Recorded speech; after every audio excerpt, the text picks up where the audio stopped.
Salom yaxshilar. Men hayron qolaman-da. Masalan, menga aql o'rgatadigan yo'qmaydi. O'zim ham birovga aql o'rgatmayman. Men aqlli insonlarni ham yoqtirmayman. Hamma o'zlaricha aqlli. Kommentariy yozayotganda sal e'tiborli bo'lib yozing.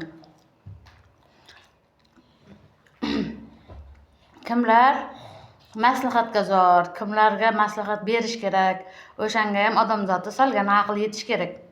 Masalan, menga maslahat berishga o'zingizcha bir o'ylab ko'ring. Men maslahat oladigan yoshdamanmi, maslahat oladigan insonga o'xshayapmanmi? O'zimda dunyo qarashim bor, o'zimda fikrlashim, Xudoga shukr. Men ham dunyo ko'rgan katta xotibman. Zamon bilan ham nafas bo'lyapman. Endi sizlarni atrofingizda o'sha muhit, o'sha nima bo'lmasligi mumkin, lekin men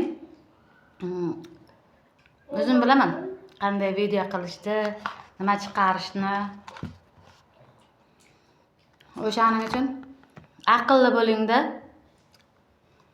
Jimgina kuzating. Yoqmayapmanmi? Demak, o'tkazib yuboring. Blog ko'rmang. Eng to'g'ri qaror shu.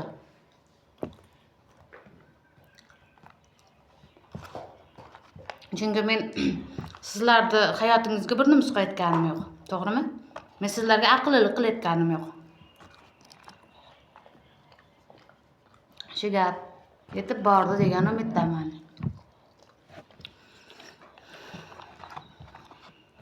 Meni erim ham sog'lom bo'lib, pulda lakkilab berib qo'ygandan keyin o'zim bilaman qanday yashashni. Lekin Xudoga shukr, boshimda erim bor. O'limda dadasi o'tiribdi. Mas'uliyatsizlik qilib, yo bir xillarga chiqib tashlab ketgani yo'q. Xudoga shukr. O'shaning uchun aqllilik bo'lish kerak emas. Chunki sizni vaziyatingiz boshqa, meni vaziyatim boshqa. O'shanga sal aqlni ishlatish kerak, farosatni ishlatish kerak. Farosat etish kerak. Men sizlardan xafa emasman.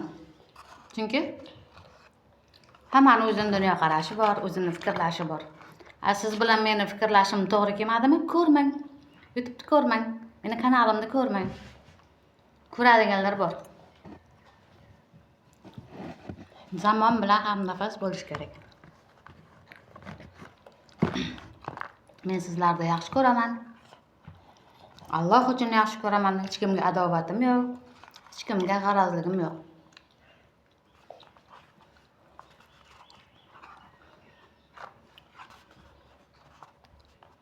Hozir Asilburgdan keldik.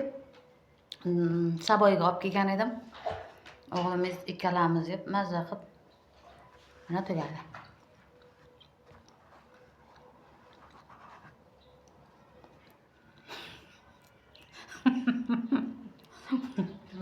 Nima yerdan qarayapsan o'g'lim? Nima yerdan qarayapsan?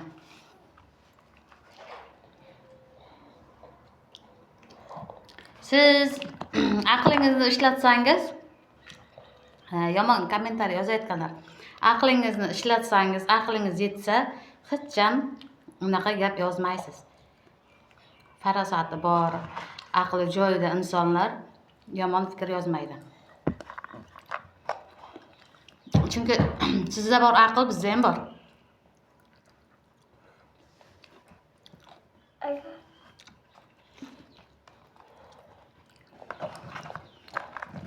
Hayır.